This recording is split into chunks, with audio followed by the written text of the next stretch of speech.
This is CBC Saskatchewan News.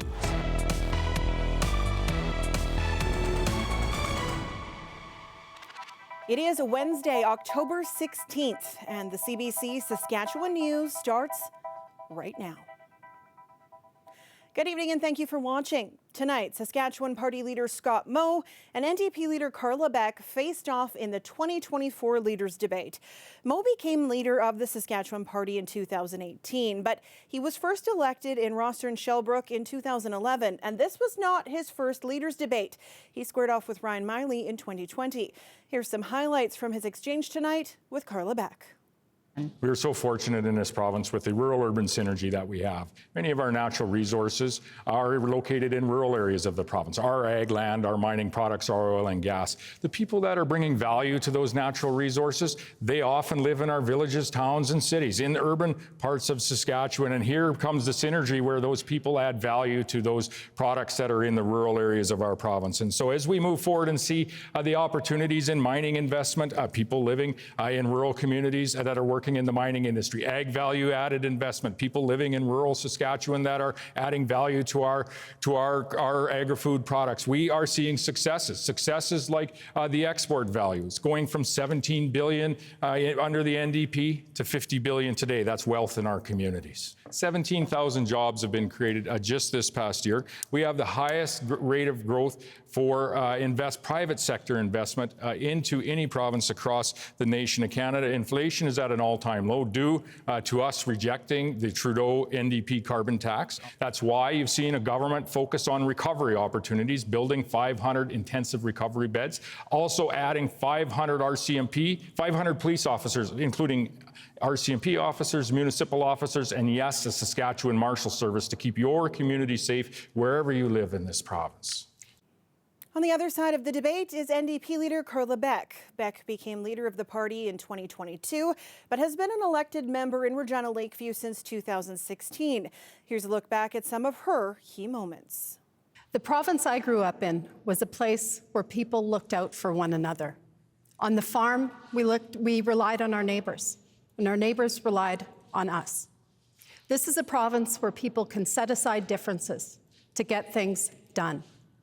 But Scott Moe and the Sask Party have taken us from leaders to laggards on issue after issue.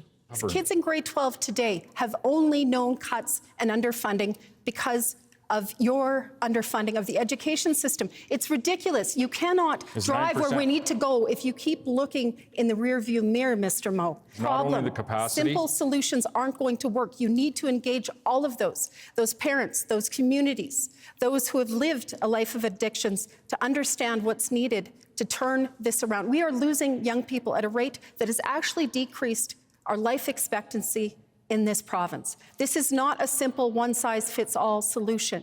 We need to keep people in this province alive so they can access care. We need to prevent. Now that the debate is over, the question is, did it actually help you decide who you will vote for? Did it sway decided voters to rethink their support? One political watcher tells us tonight's very civil debate likely didn't make a difference. Looking to see if the NDP is centrist enough for you, perhaps an old previous Saska Party voter looking and considering the NDP because of concerns with the way things are going now. I think the NDP probably did enough to pull some of those voters over. At the same time, if you're looking to see if the Sask Party has enough investing in healthcare and investing in education, if you're a little bit more skeptical of the Sask Party on those issues, the Sask Party probably gave enough to hold those voters within the Sask Party. So I look at this and I'm not sure, I mean, it's probably some voters this helped make a decision for, but I'm not sure that either party had an advantage of pulling more voters to their side. And I would be surprised if this moves the polls or moves voters from where they were prior to the debate.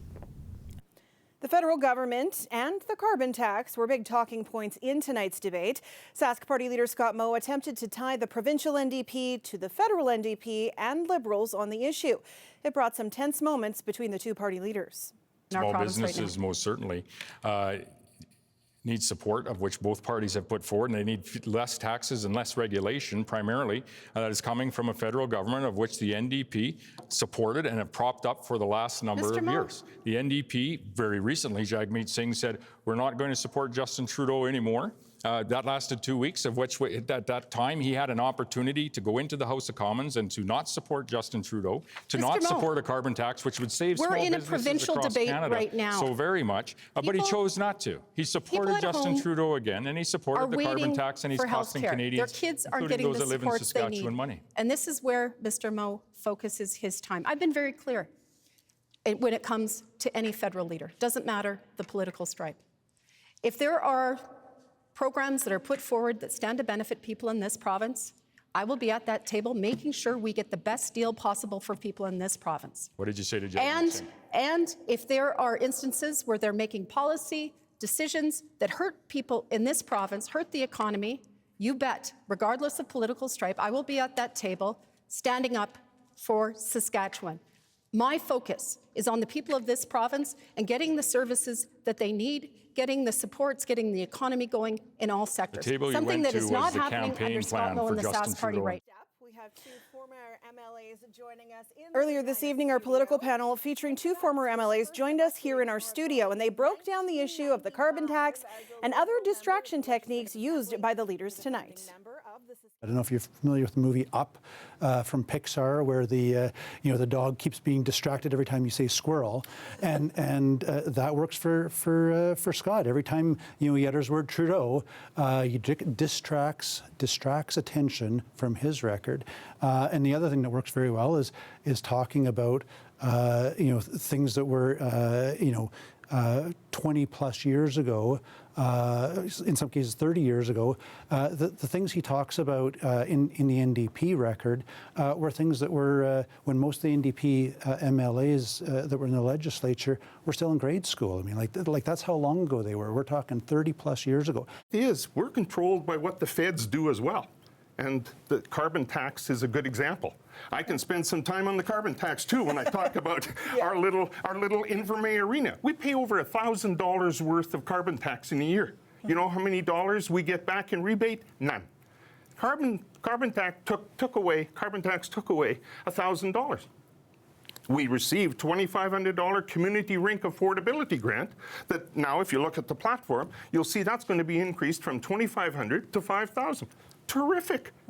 But we don't want to give it away in carbon tax because we can't get a nickel of it back. Okay. From tonight's debate to the campaign trail, we've heard a lot of promises around healthcare, taxes, and education. But as Pratush Dayal reports, 2S LGBTQ+ concerns have yet to be part of electoral promises. Bill 137 has been a political issue in Saskatchewan for just over a year. It requires students 16 and under to get parents' permission to go by a preferred name or pronoun at school. Now it's also an election issue. LGBTQ2S issues are a huge concern with this election cycle. This parent says the bill has caused suffering for his non-binary child. He's been dealing with some bullying, some classmates questioning his identity, questioning his pronouns, questioning his parentage as well. Jasper Holt Slander is also concerned about healthcare and access to things like hormone therapy. If the Sask Party stayed in power, would our access to those drugs be restricted? Would it be harder for other kids to get on puberty blockers if that's something they need? In Saskatoon, Boo Wells says she wishes she could vote. It's definitely very unfortunate that it's targeting the youth that don't have any say in it. Sask Party Leader Scott Moe says everyone is on the child's side and has no intention of changing anything. An NDP party that would remove Bill 137, would remove the rights that parents have to be involved in their children's education and to be involved in their children's lives, and would essentially create an environment where a teacher could keep secrets from parents, about their child. And not play this race to the bottom game of divisive politics, where we make already vulnerable people in our province more vulnerable. In Saskatoon, this political studies professor says this should be an election issue, and she argues it's not getting the attention it needs. I think if ever 2S LGBTQ issues were going to be top of the ballot, we're heading into that now. Pratush Dayal, CBC News, Saskatoon. In other campaign news, the NDP wants to create an online list of doctors taking new patients in the province. Saskatoon Meewasin NDP candidate Nathaniel Teed says the online portal will connect people to available doctors and nurse practitioners. Teed told reporters in Saskatoon today that the portal will ensure people have access to health care when they need it. There is unfortunately a patchwork quilt of options that families have to face in that case. Walk-in clinics where they, devote an afternoon to ensuring that one of their family members can access care. It's just not working for folks, and we hear those concerns day in and day out on the doorsteps. Folks want to have access to primary care. The other place we're seeing this is in our emergency rooms. Our emergency rooms are becoming those primary care facilities. They were never designed for that, and we're seeing those emergency rooms absolutely flooded. For more on the provincial election campaign and tonight's leader debate, you can head to cbc.ca/Sask, or you can rewatch the debate and our post show on the CBC Saskatchewan YouTube channel. Voting week starts October 22nd, Election Day, Monday, October 28th. Okay, we have been downright spoiled with these sunny days and warm temperatures. People out in kayaks on Wascana Lake this afternoon, many others walking and enjoying time in the warm sunshine. So how long are we going to ride this streak of lucky weather before the snow flies, or is this new normal? Ethan will have the answer in your forecast after the break. Stay with us.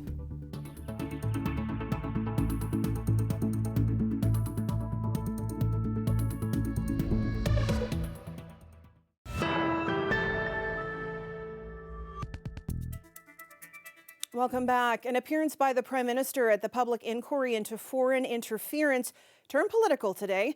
Justin Trudeau testified he's been given the names of Conservatives who are somehow involved in foreign interference. Ashley Burke has more on the comment and the reaction. A high-profile public appearance that turned highly political. I'm getting a little more partisan than I've tried to in this case, but it is so egregious to me. The Prime Minister delivering explosive testimony at the public inquiry into foreign interference, leveling serious allegations against the Conservative Party. I have the names of a number of parliamentarians, former parliamentarians and/or candidates in the Conservative Party of Canada who are engaged or at high risk of, or for whom there is clear intelligence around foreign interference. Trudeau said he directed CSIS to warn the Conservatives leader about it so he could protect his party and members, but said Pierre Poilievre chose not to get a security clearance, so he can't be briefed on classified intelligence. The Conservatives' lawyer fired back. Are you aware of the names of any Liberal parliamentarians, former parliamentarians or candidates that are at risk of being compromised by FI? Yes, and for other parties as well, because I have access to large amounts of information. In a statement, Poilievre said he doesn't want to take part in briefings where he's sworn to secrecy. He said he recently took part in an unclassified briefing, and his Chief of Staff, Ian Todd, has taken part in classified ones. And at no time have they been told of any current or former Conservative parliamentarian or candidate knowingly participating in foreign interference. None of these briefings has the name of any Conservative parliamentarian or candidate, past or present, been brought to the attention of Mr. Todd. Why is that? You'd have to ask CSIS for that, but my supposition is that Mr. Todd is not the one who is responsible for determining what candidates can run or not for the Conservative Party of Canada. Poilievre is now calling on the Prime Minister to publicly release the list of names, and is accusing Trudeau of trying to distract from members of his own caucus, saying that it's time for him to go. Ashley Burke, CBC News, Ottawa. The weather update is brought to you by Capital Ford Lincoln. Our greatest auto sale is on now.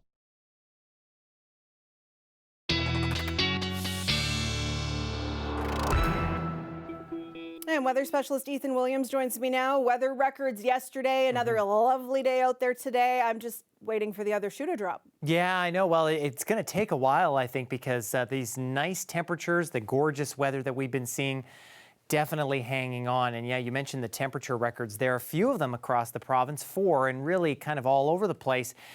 We had a couple of degrees warmer in places like Collins Bay and Key Lake than the previous records. This record in Lucky Lake goes all the way back to 1986. And this record in Rock Glen was a tie with 2010, getting up, well, both Lucky Lake and Rock Glen getting above the 20-degree mark yesterday. Lots of us getting above 20 degrees once again today. I wouldn't be surprised if we maybe have a few records broken across especially south and central once again. 24 is where a lot of us topped out at, especially in the South Swift Current, Moose Jaw and Estevan regions. Seeing a little bit of that cloud cover starting to move in though. Especially through northern Saskatchewan, we've been seeing some showers moving through, and even tonight, a little bit of some passing showers in southwestern Saskatchewan, and that is something that is likely to continue for maybe the next 24 hours or so here. This band of showers is going to continue to move into the far north overnight tonight and for the first part of tomorrow, and I think the center of that low may be going to bring another band through as we head into the afternoon hours. As that system starts to move through, the cold front from that mid-morning tomorrow is going to bring some sprinkles through south central and southeastern Saskatchewan, maybe just skimming the Regina area. The clouds begin to clear, though, as we head into the afternoon. So west central and southwestern areas will get some nice sunshine, maybe some lingering showers in eastern sections, but then by the evening hours, that has all cleared out. The other side of that low could change that rain over to snow, though, in far northern sections for early Friday morning. Then we're in the clear until we get into later Friday and into Saturday. Our next low moves through and brings some moisture to mostly northern sections, south and central, looking to mostly avoid that. But in the north, it could mean with this first shot of moisture and then again on Saturday, total amounts between 10 and 20 millimeters in some spots, especially closer to the northern border. And yes, maybe even a couple of centimeters of wet snow as that system changes over to snow as we get into Friday.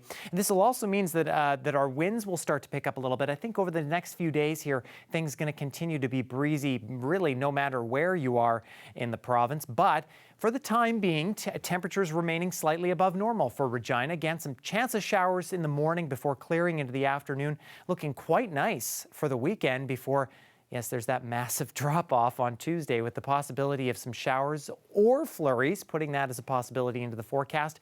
Clearing skies into the afternoon for Saskatoon, and then the big jump up in temperatures for Saturday before we get back down into single-digit territory. And yes, even those overnight lows dropping below that freezing mark, Sam. But I noticed gentle snow instead of aggressive snow on Tuesday. Yes, that's right. For now, at least. Thanks, Ethan. You're welcome.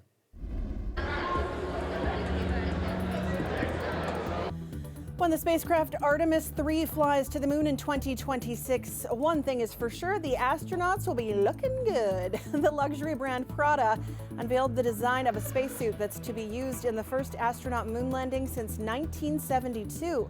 Prada worked with Axiom, a privately funded U.S. space company, to make a suit that can withstand the extreme temperatures of the lunar South Pole.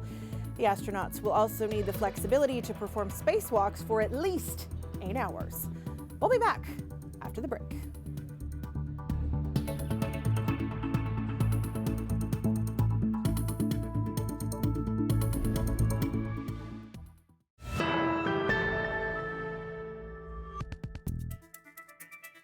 The trial of a former director of a private Christian school in Saskatoon is getting delayed again. John Olabobakun is charged with 9 counts of assault with a weapon. It's alleged the assaults happened at Christian Center Academy, which has since been named Valor Christian Academy. Olabobakun's trial began in June, but was adjourned midway after the Crown closed its case. His lawyer requested the break because he needed more time to find witnesses. That lawyer has since been fired. The trial was supposed to resume next week, but Olabobakun's new lawyer said he needs time to get up to speed. The trial will now resume next March. Regina's downtown core has a temporary revitalization project underway. Today, Regina Downtown Business Improvement District announced plans to make temporary use of the former Gordon Block in the center of downtown Regina. The Square Interim Use Project is part of efforts to revitalize downtown. The model is a shipping container parklet that will feature a beer garden, additional rental units, performance spaces, and washrooms, the first of its kind in Regina. But that idea of placemaking, how do we attract folks, make it beautiful, make it well lit, have live music, perhaps movies at night, reasons for people to come down after 5 o'clock. We have a very vibrant city from an office perspective, but bringing folks down after 5 o'clock to be in the heart of our city and to enjoy this space. The project will address multiple goals, including getting people downtown, which will hopefully lead to a positive impact on businesses there too. Regina Downtown Business Improvement District will own and operate the square. The project is expected to be complete for the summer of 2025. The City of Saskatoon and Muskeg Lake Cree Nation have signed a new urban reserve agreement. The special signing ceremony took place in council chambers earlier today. That cleared the path to designate the First Nations land at 125 Aspen Place as an urban reserve. The site is adjacent to the nation's urban reserve located in Sutherland. The new urban reserve will become Muskeg Lake Cree Nation's third urban reserve in Saskatoon, and it will be the 11th urban reserve in Saskatoon.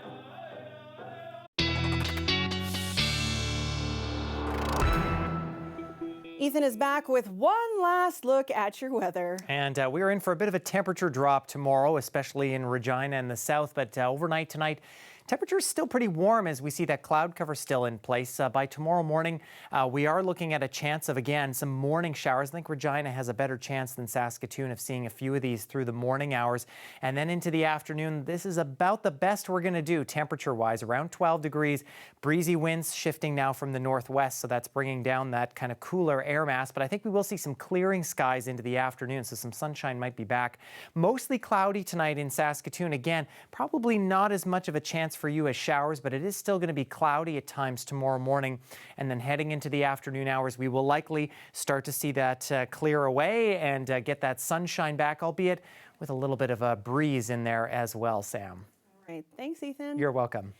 And before we go today, Remembrance Day poppy season is now underway. To officially launch this year's National Poppy Campaign, Mr. Lawrence will present the first symbolic poppy to the Governor General. Governor General Mary Simon received the first poppy of the 2024 campaign today at Rideau Hall. Poppies will be available to the public beginning October 25th. Millions of Canadians wear the red flowers leading up to Remembrance Day on November 11th. It's to honor those who serve or who have served in the armed forces and those who gave their lives for Canada. And that is it for us tonight. For more on the debate or the election campaign, head to cbc.ca/Sask, subscribe to the CBC Saskatchewan YouTube channel, or download the CBC News app. And don't forget to vote on October 28th, and then join us here for the results and analysis. Thanks so much for watching. Have a great night.